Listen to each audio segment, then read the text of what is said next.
I look like the bearded lady. I look like a 1940s. I look like a 1940s fishmonger's wife. Yeah, anyway, it is a laughing matter. I'm in a good mood. A couple of great vids today. HP's HP scored the big one. Fantastic. Um, this sort of a response to I forget his name. He used to live in Victoria in Melbourne, but he's gone to Canada. I think his name was Ben Rankin, something like that. But yeah, I mentioned that I saw the scientists at the old Oxford Funhouse down on Oxford Street, and which was upstairs of the Oxford Tavern Hotel. So that's a triple Oxford going there, just round the corner from where I was living in Burton Street in Darlinghurst, or Darlow as it's affectionately known, where the view from my I lived in an old apartment block um, from the 1920s, and it was full of old spinsters and widows and a lot of Jewish refugees. Well, most of them crazy, senile. Just it was a very, very interesting time, I can assure you. I was unemployed. I was paying my rent with my bank card, and eventually I got a job, and it took me years to pay back all that rent. Anyway, that's another story. Um, and I just thought, so I don't know where I came up with the Darling came from, but somehow that just popped into my head. Now, we had two governors out here in the early days of the colony who loved naming things after themselves. Number one, without doubt, was Governor Darling, and number two, or maybe equal to, was Governor Macquarie.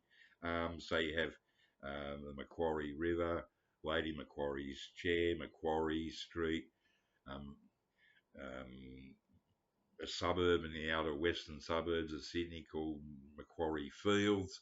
That's just for starters.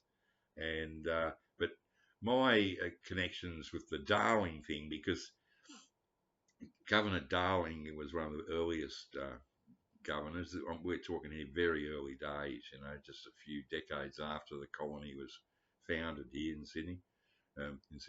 And I just realised, really, I lived in some of the most squat type places around Sydney when they still existed.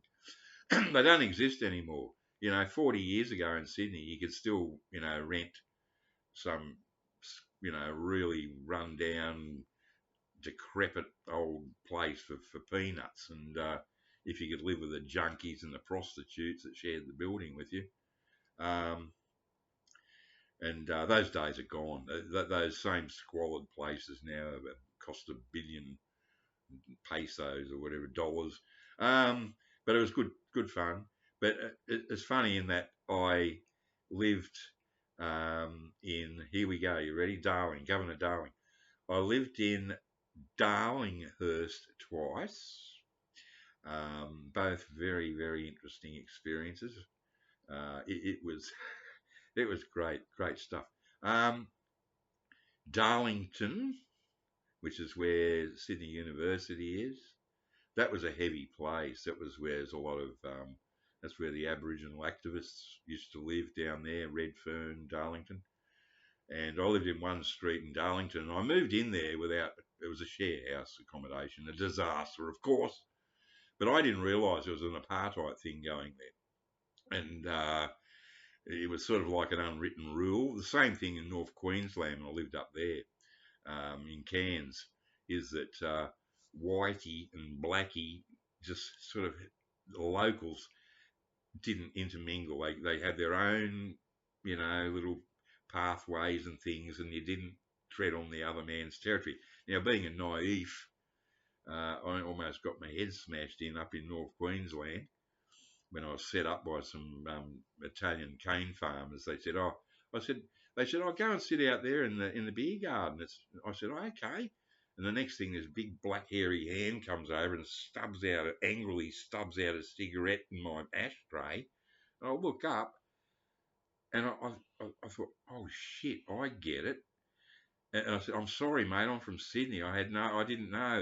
He was okay. He knew, and he knew that I'd been set up, so he was an okay guy. But the same thing down in Darlington. There was not the three weeds, that was in Rozelle. The native rose. That's another thing. Harris Pilton, stop and smell the roses. Well, if you got hay fever, you don't have to worry about sniffing the stone roses.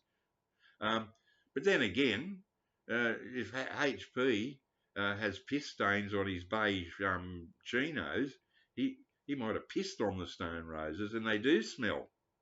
Oh, anyway, it's all in catching this enthusiasm. Um, yeah, and I saw the worst thing I've ever seen in my fucking life in pub brawl. So twice in Darlington in two different pubs. One was the Native Rose where I was playing the pinballs. I was a pinball wizard and spent half my pay packet on pinballs. And all over Sydney, it had my initials on games I'd won. I was obsessed with it. Not obsessed, obsessed. And I'd almost got to the million points when these two Aborigines started fighting each other. And this was the worst beating I've ever seen anyone take in my life. But because I'd almost got there, I just kept playing the pinball machine, where you shake it and push it and jump it up and down. And right next to me, one guy gets poleaxed. He falls over, and the other guy picks up an empty schooner glass, smashes it in his face, and then jumps up and down on the broken glass on the guy's face.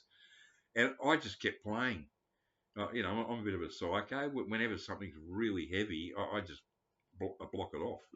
It doesn't affect me. Afterwards, you go, fuck, maybe I should have walked away from the pinball. It was horrendous. And another pub there in Darlington, forget the name of it, it was pissing down rain. So I ran into this little pub with an umbrella, and it was packed because everyone wanted to get out of the rain. And some bloke was in there, and everyone's like packed in like sardines, so that's not a good situation when everyone's just hitting the piss hard. And some guy said, "Oh, can I buy an umbrella?" And I thought, "Oh, fuck, I was broke as usual." So I said, "Yeah, here, $3." And I sold him my umbrella. And then one minute he was talking to me. I can't remember what it was about. We're all standing there like this. And this fist just comes out of nowhere and just smacks the guy in the fucking head, and down he goes. And I thought, interesting. I think I'll finish this one and head home. Yeah, so that was Darlington.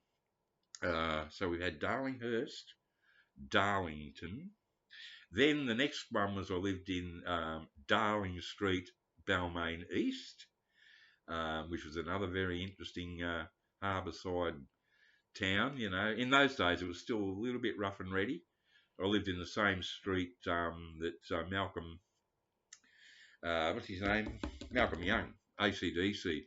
There was I was renting a place which has a history of its own anyway, regarding two of the biggest criminals in Sydney at the time, Lenny McPherson and George Freeman, or real name David George Freeman. And he ended up living in the same suburb, Gymea Bay, where our family, the Freemans, lived. And we lived in fear of having some half-witted hitman come and shoot us. He actually George Freeman was shot. And then but that's another story. Yeah, so I lived in the same street, one block removed from Malcolm Young. It was this huge sandstone mansion that was overlooked Sydney Harbour. Just a magnificent view. Back in the 70s, a bikie gang used to live in there. It was known as Cockroach Castle or something. But by the time I lived there in the early 90s, it had gone upmarket. I don't think he actually lived there, but he actually owned it. So that's another story again. So that's Darling Street, Balmain East. I think that's the only all the Darlings I've covered. But then he went and named a river after himself, the Darling River. It goes on and on. It's all your fault, HP. You're bottle that enthusiasm, mate. It'll, it's wonderful. Okay, bye now. See you, darlings.